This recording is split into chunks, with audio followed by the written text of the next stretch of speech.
Do not rush to start a fish farm simply because you have a piece of land. Many people, oh, I have a land lying in this place. Let me use it for fish farming. Before you consider using a land or acquiring a land to start a fish farming, consider these important things. The availability of these things will indicate whether that land is suitable for fish farming or not. If you don't check very well, you will start the farm and later regret it. In this video, I'm going to take you through the most essential things you must consider before selecting a site or a piece of land to start your fish farming. If you are new to this channel, my name is Abdulaziz Issa. I'm a fish farmer and I help people to start their fish farming successful. If you're not subscribed to this channel, please do so because all we do in this channel is share fish farming tips based on experience and research. Now let's move in details. The first thing you must consider when selecting a land or a site for a fish farm is water availability. We all know that no water, no fish farming. No water, no fish. Because the lives of the fish depends heavily on the water. So first thing first, make sure that the place that you are selected to have your farm set up, there is availability of water. But not just water availability, but enough that can keep your farm running. And not just any source of water. Ensure that the source of that water will be suitable for fish farming. You might be asking, oh, Abdulaziz, what kind of water bodies or water sources are suitable for fish farming? I'll quickly mention some, but I will have a dedicated video on that. First thing, river water is a good source. Damp water is a good source. Borehole is a good source. Well is a good source. And I'll categorize borehole and well as underground water. Underground water, we can talk about borehole and wells. Now, if you also consider the dams, also ensure that these dams and other sources are free from chemicals that can pollute your water. The least water we use is metropolitan assembly water. That's the water which is not ideal, but not even that we don't use it for fish farming, but because it has high chlorine, and that chlorine is also affecting the fish. So there's a trick in using that metropolitan assembly water, but still you can use it. Now, having checked and you ensure that your water is available, which is a must. The second thing you should also consider is electricity availability. For this, it is optional.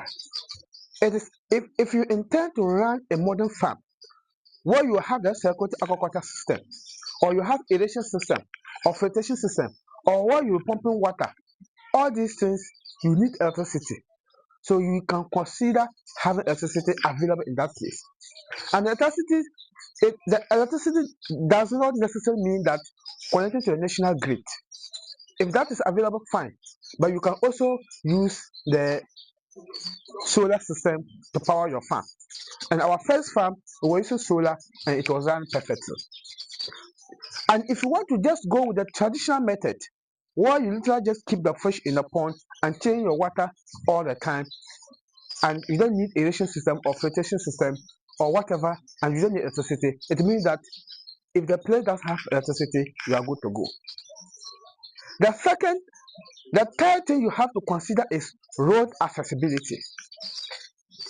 If I say road accessibility, when you start your farm, especially if you have a large commercial farm, and it goes to a stage that you are harvesting large quantity of fish, you will definitely need a road network to transport your fish from your farm to the market. If the buyers are coming to your farm, when they buy, they will need road access to transport them to their destination. Because if you harvest large amount of fish, let's say thousands or hundreds kilograms of fish, you definitely cannot just carry them on your head. You will need a truck, and if there's no road network to your farm, that will be difficult. The fourth thing you have to also consider is security. In fact, I have witnessed two occasions where thieves broke to people's farm and stole their fish. I've also witnessed once where someone poisoned a fish pond and the farmer lost all the fish in that pond. These are the security measures that I'm talking about. So you need to ensure that the location that you are putting up your farm, it is free from criminals. And to ensure that you can provide enough fence to allow unauthorized people not to have access to the farm. On top of that, you can add CC cameras to monitor your farms.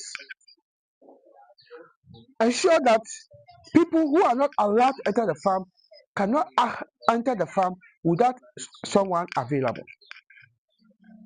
So not only that, you can also put thief detected alarms or any sort of alarms so that when unauthorized people enter the farm, it blows and they run away.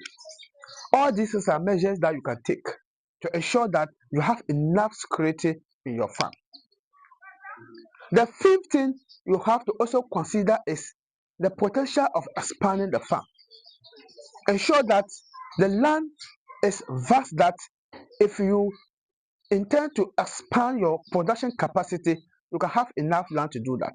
Unless otherwise, you are planning to move to another place. For instance, if you start with 2 fish ponds and it becomes interested to you that you want to move forward, there should be more space to put up more ponds. Consider all this and you'll be good to go. Another important thing you have to consider in your land selection, another important thing you have to consider is distance of your farm to the market.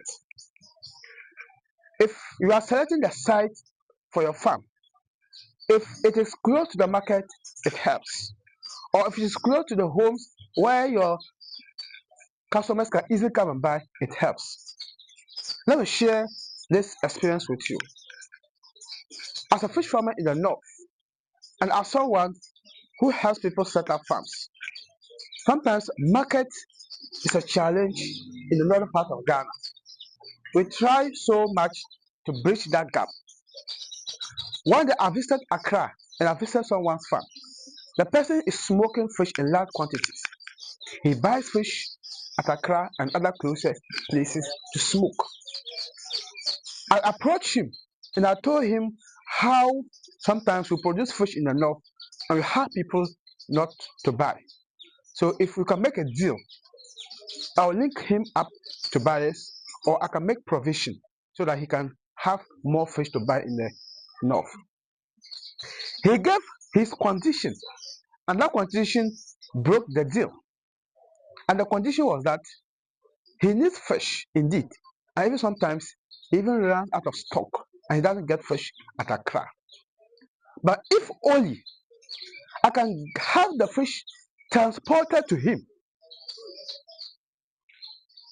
he will buy. And that transportation cost wouldn't sit on him. He will buy his normal price, but will bear the transportation. And obviously, we cannot do that.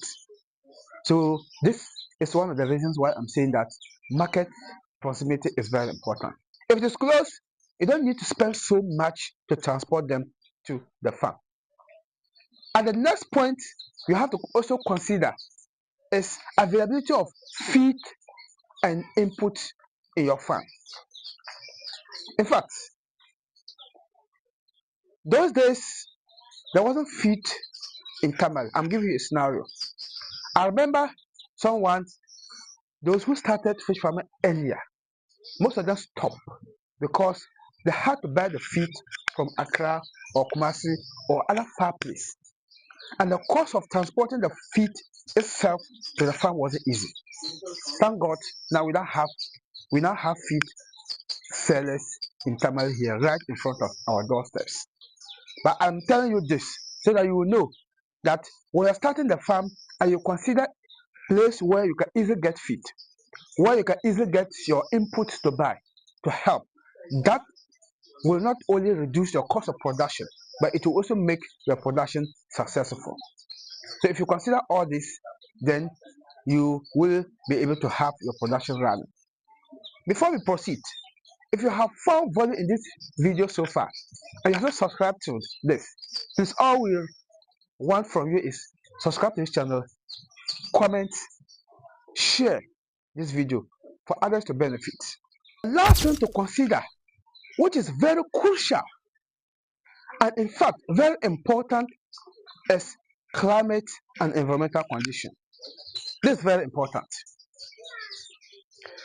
You will not want to have your fish pond set up in a land where it rains and rainwater runs into your farm and carry all your fish away, or rainwater runs into your farm and breaks down your ponds, or rainwater runs into your farm and brings contaminants to contaminate your water and kill all your fish, or where after it rains the ponds are soaked in water, and that can also lead to pathogens introduction into the pond, especially tapoli ponds, and that can lead to the mortality of your fish, which I've experienced some time back in one farm that we set up at Kasua. Now, if you have that land, the climate and the environmental condition can also influence how you should also plant your farm. So when you consider that, for instance, if I'm going to construct a fish pond in a waterlogged area, I will not consider tapoli ponds. The best I will do is concrete pond or earthen pond. And the earthen pond too, if water runs through the site, I will not put earthen pond because it can easily get flooded. The best I can put is concrete pond. But if it is a waterlogged area, but water doesn't run through, I can also put earthen pond so that it has high water holding capacity and can keep my fish. But for tapoli pond, if you put there and water is always there and the ponds are soaked, it leads to disease and mortality of your fish. So it is very important you consider these things and you'll be successful in your fish farm journey. If you found value, please share, comment, and let me know your thoughts in this session. Thank you so much. Once again, my name is Abdulaziz Issa. I am the founder of Fako Aquaponics, and all do injection share fish farm tips based on experience and research. We also help people to set up their farms and also give consultancy and advisory services. Contact us, have your farm set up, and you will be successful. Thank you. Bye bye.